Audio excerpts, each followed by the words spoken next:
ویلس له ناصح سره نه کاندي الفت څوک چې پالي له مهرویانو سره پت څوک چې په ښکلو مین هغه د سړي نصیحتونه چیرې مني دغه زده که نه ده بیا د ملا کا غږېږي بابا د غږېږي لالا د غږېږي یو هم ناو ها چې مینه هم نه کوله بیا ګډ سي هر یو ته وکړو په افلاس د بیلتانه به زر خراب سي چې غرور کاندي د وصل په دولت څوک یعنی د افلاس لوږه چې ده د بیلتون که څوک په وصل نازیدی چې زه خو محبوب لاره روان یم هغه به خدای دی خوار کړي بیا به محبوب دونې ځینې لرې سي بیا به پسې زاړي نو دوی وایي په وصل به غرور نه کوي کیدای سي جدایي میان ته راسي د ویشي په دود به سر په ویرانه وي چې کوی د ګلرخانو محبت چې کوي د ګلرخانو محبت څوک د ویشي په دود به سر په ویرانه وي چې کوي د ګلرخانو محبت څوک ګران شعر نه دی منور می مرده دل که هسې ښکلو لکه کیږدي مشالونه په تربت څوک شا زما زړه داسې ښایسته کړی دی دا ښکلو لکه په قبرونو چې خلک مشالونه بلوي څنګه خوند کوي په شپه باندې په قبرو باندې نو دوی وایي زما زړه داسې ښایسته دی ملایک دي ثناخوان د عاشقانو ما کږي سله په دا خویو خصلت څوک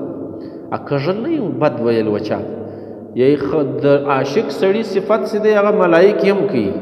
نو ما ته دا خلق ولې بد وایي دا خود ملائکی صفت کی آسان شعر دی گرانی نسته کی بے وصاله به یې سکړم د خوبانو که غلمان هوري راکه د جنت څوک چې غلمان هوري دواړه راکي چې ښایسته نه یي پکښې نو یې څه کوم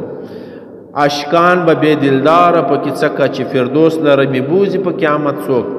وایي چې مې یار نه یي چې جنت ته ولاړ سم سیکه عاشقان ګډ شي بې دلداره پکې څکه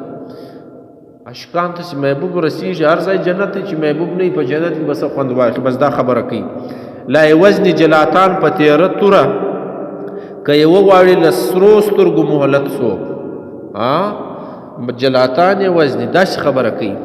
له سترګو څخه جلاتان جوړ کړي دي له سترګو څخه اثري کار اخیستی دي خوا ناخوا به پکې زهر د غم وڅښي که یې نوش کاندي د سرو شونډو شربت څوک که چا شونډې وخوړلې بس دغه کار وسو کار خراب سو هغه به زار چې پریشانه به نرم ګرم باندې هیڅ نه یم په عشق کې که ارسو را باندې وایي ستا تهمت څوک زه د هېڅ چا پروا نه کوم چې خلک هر څه راته وایي ته هغه مه کوه نه یم هسې رنګ مین دی په ښکلو نه دی نه یم هسې رنګ مین په ښکلو نه دی چې ویې واړوي په وعظو نصیحت څوک داسې مین نه دی چې څوک به لږ نصیحت ورته وکړي دی به واوړي یا پوخ مین دی خبره پرېږدي نه نو له دې سره تاسو اندازه کوئ چې سر رواني څه خوندور انداز دی او د فارسي شعرونه یې هم پکې شته په دې دیوان کې څو شعرونه فارسي م ویلي دي ښه خوندور شاعر دی د مینې شاعر دی او دغه رنګه د پند و نصیحت انداز هم پکې شته څه حالات هم پکې شته څه خپل دور هم پکې شته نو ښه شاعر دی دغه دیوان د تاسو رابولمه میانۍ متیزی ووایاستئ د دیوان چې دی دا د پښتو کلاسیک استادانو یو خوندور ستوری دی تاسې ووایاست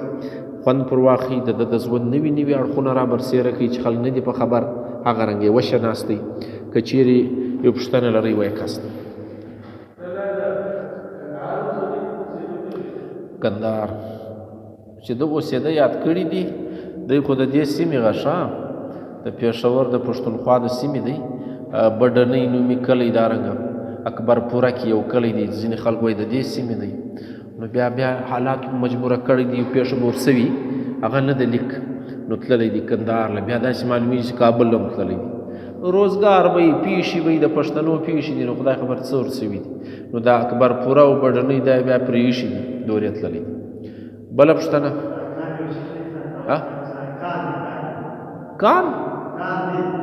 کاندي معنی کوي او موږ چې پلانی کار کاندي موږ خو دا رنګه نه وایي نه موږ پلانی کار کوي